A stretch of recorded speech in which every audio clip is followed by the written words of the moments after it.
Saptashrungi hospital and paralysis centre. तज्ज्ञ doctor Prabhakar खर्डे यांच्या मार्गदर्शनाखाली पॅरालिसिस, मणक्यांचे आजार, गुडघेदुखी, कंबरदुखी, मानदुखी, मायग्रेन, ॲलर्जी आणि सर्दीवर खात्रीशीर उपचार, तेही एकाच छताखाली आणि योग्य दरात. इथं उपलब्ध आहे acupuncture, physiotherapy, panchakarma, massage, steam bath, tub bath, digital X-ray आणि अत्याधुनिक पॅथॉलॉजी लॅब. त्यासोबतच निसर्गरम्य वातावरण, आरामदायी रूम्स, कॅन्टीन आणि प्रशिक्षित स्टाफ. आजच संपर्क साधा. ठिकाण मुक्ताई मंदिराजवळ, रायते वाघापूर, तालुका संगमनेर, जिल्हा अहिल्यानगर. संपर्क 9657 230023. जिल्हा परिषदेचे प्राथमिक शिक्षक बाळासाहेब गोल्हार यांचं कार्य समाजासाठी दिशादर्शक आणि प्रेरणादायी असल्याचं प्रतिपादन आमदार मोनिका राजळे यांनी केलंय. पाथर्डी तालुक्यातील अकोला येथील जिल्हा परिषद शाळा जगदंबा वस्ती येथील प्राथमिक शिक्षक बाळासाहेब यशवंतराव गोल्हार यांच्या सेवापूर्ती कार्यक्रमात आमदार मोनिका राजळे बोलत होत्या. यावेळी एकलव्य शिक्षण संस्थेचे अध्यक्ष प्रताप काका ढाकणे, नगराध्यक्ष अभय आव्हाड, उपनगराध्यक्ष मंगल कोकाटे, राष्ट्रवादी नेते भीमराव तात्या फुंदे, नगरसेवक Nandkumar Shelke, Sanjay Deshmukh, doctor Mrityunjay Garje, doctor Deepak Deshmukh, GST उपायुक्त भगवान उंडे, शिक्षणाधिकारी बाळासाहेब बुगे, सहाय्यक निबंधक दिलीप तिजोरे, विक्रीकर अधिकारी निवृत्ती शिरसिम, बाळासाहेब गोल्हार, काशीबाई गोल्हार, डॉक्टर राजेंद्र खेडकर यांची हजेरी होती. माझे दोन्ही मुलं इंजिनियर आहेत. मुलगी बी कॉम्प्युटर आहे, जावई सुद्धा इंजिनियर चांगल्या पोस्टवर आहे. मुलाचे खूप मोठे असे पॅकेज आहेत की जे आज मला रिटायरला असताना मिळत नाही, त्यांचे ते पहिला पगार आहे. आणि विशेषतः माझा मुलगा आता एक फिलिपाईन्समध्ये टॉपरमध्ये आहे. दोन्ही बी फिलिपाईन्समध्ये त्याला पाठवतो आणि तो कंपनी त्याला पाठवते. आणि येत्या 25 तारखेला सुद्धा तो पुन्हा फिलिपाईन्समध्ये जातो परदेशात. मुलगी खूप जीव लावते, सगळं कुटुंब चांगले. आणि हे सगळं करण्याचं माग तुम्हाला सांगा माझ्या पत्नीच श्रेय. कधी तिने 5 संघटनेमध्ये कर सर कधी जा कधी या, रात्री कधी संध्याकाळी मिटिंग असले तर 10-11 वाजायचं, मिटिंग 6 सुट्टी व्हायचं. तर हे करत असताना तुमच्या सगळ्याच्या प्रेमामुळे माझं खूप काही चांगलं चाललंय. आपण सर्वजण या ठिकाणी आलात, सगळे काही सगळी मित्र कंपनी मिळाली, आयुष्यभर मिळाली, नोकरीत असताना मिळाली, आता नोकरीनंतर सुद्धा सगळी ग्रामस्थ मिळाली. नोकरीनंतर सुद्धा तुमच्या आमच्या सर्व बांध राहतीलच. तुम्ही माझ्यावर प्रेम करा, मी तुमच्यावर प्रेम करेन. हा तालुका महाराष्ट्रात सगळ्यात दुष्काळी तालुका म्हणून एकेकाळची ओळख या तालुक्याला होती. आवटीची इथं आहेत पारनेर तालुका, पाथर्डी तालुका हे दुष्काळी तालुके ही शिक्के मारले. ब्रिटिश राजवटीपासून पारनेरकरांचा भौगोलिक दृष्ट्या सरकता असल्यामुळं रोजंदारीच्या शोधामध्ये लवकर मुंबईकरांच्या संपर्कात गेले आणि मग पारनेरकरांमध्ये जागरूकता निर्माण तेव्हापासून झाली.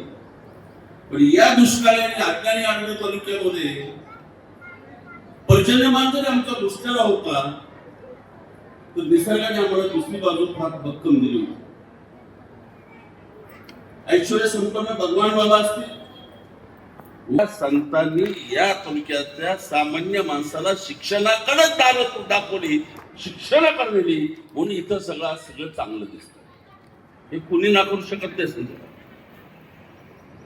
त्या काळात अध्यात्मातली ही मोठी माणसं, यांचा अध्यात्माच्या कार्याबद्दल काही बोलण्याची गरज नाही.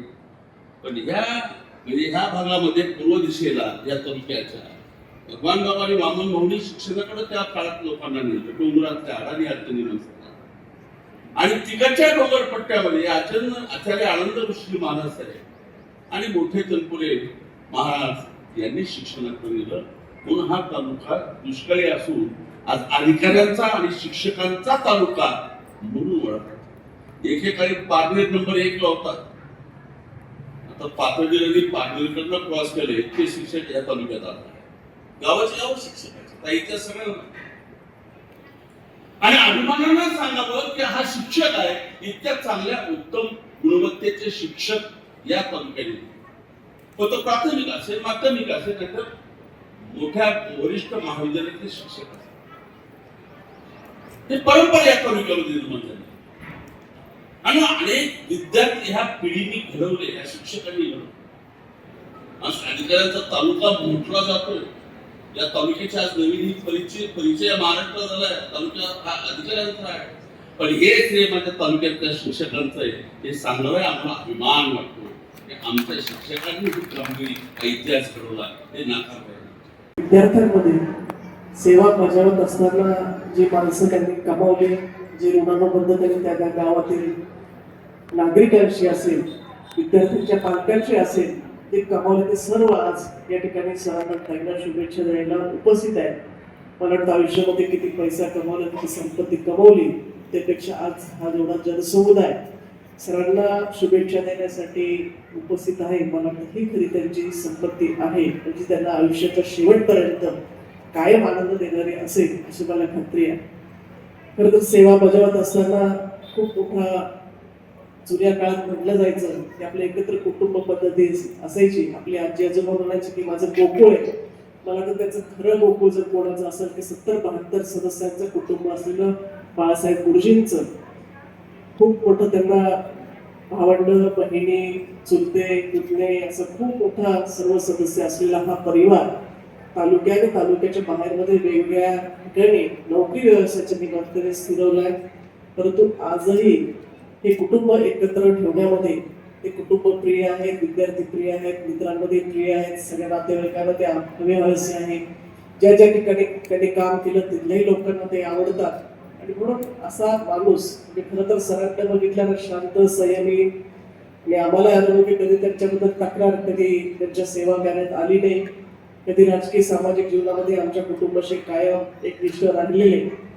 त्याचबरोबर आपण जर बघितलं असेल की ते कधी चिडलेले नाही, त्यांची कधी एखादी तक्रार नाही, अतिशय शांत संयमी असणारं हे व्यक्तिमत्व आणि तेवढीच त्यांना तोलामोलाची साथ देणाऱ्या त्यांच्या सौभाग्यवती सुनीताताई, त्यांची 2 सुपुत्र आज IT क्षेत्रामध्ये कार्यरत आहे. मुलगी पण उच्च शिक्षित आहे, जावई आहे. म्हणून एक समाधानी आणि कौटुंबिक जबाबदारी सांभाळत ग्रामीण भागातील वाडी वस्तीतील आमच्या शेतकऱ्यांच्या मुलांना, विद्यार्थ्यांना घडवत असताना स्वतःच्याही कुटुंबाकडे, स्वतःच्याही मुलांकडे तेवढंच लक्ष त्यांनी या ठिकाणी दिलेलं आहे. आणि म्हणून आज मला असं वाटतं की निवृत्तीनंतर अतिशय समाधान आयुष्य ते जगतील. मी परमेश्वराकडे एकच प्रार्थना करेन की निश्चित आहे की शिक्षकांचं जीवन म्हणजे खूप त्याचा अनुभव तुम्ही आम्ही सर्वांनी घेतलेला असतो. पती पत्नी जर दोघे एका क्षेत्रात असेल तर एका तालुक्यात, एका जिल्ह्यात पती असेल तर पत्नी दुसऱ्या ठिकाणी असते.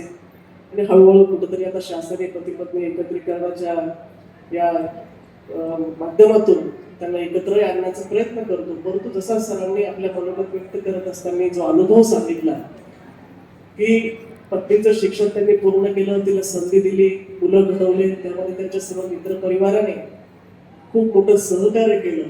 त्यावेळेसची कुटुंब व्यवस्था, त्यावेळेसचा मित्र परिवार हा आजच्या पिढीला मला वाटतं फारसं बघायला मिळत नाही, अनुभवायला मिळत नाही. कारण आम्हाला वेळच नाही एकमेकांकडे बघायला. आज आम्ही माहिती तंत्रज्ञान मोबाईलवर इतकं व्यस्त आहोत की आमच्या शेजारी कोण बसले. कुटुंबामध्ये 4 रूमचा फ्लॅट जर असेल तर एक हॉलमध्ये बसलेला मुलगा किचनमध्ये काम करत असलेल्या आमच्या आईला मेसेज करेल. म्हणजे बोलण्याचं सुद्धा आपल्याला एवढं दुराग्रस्त झालेलं की अशी आताची काळामध्ये हे सर्व अनुभव तुम्ही आणि आमच्या सर्वांच्या कुटुंबामध्ये घेत असतो. यावेळी जिल्हा शिक्षक नेते राया आवटी, संजय धामणे, विजय अकोलकर, सुरेश मिसाळ, छबुराव फुंदे, कल्याण लवांडे, बाळकृष्ण कंटाळी, बाबा आव्हाड यांसह अनेक मान्यवरांची हजेरी होती. प्रास्ताविक राजेंद्र जायभाये यांनी केलं तर स्वागत भगवान गोल्हार यांनी करून सूत्रसंचालन आरिफ बेग यांनी केलं आणि आभार रामकिसन वाघ यांनी मानले. अमोल कांकरियासह मुकुंद लोहिया, सी न्यूज मराठी, पाथर्डी.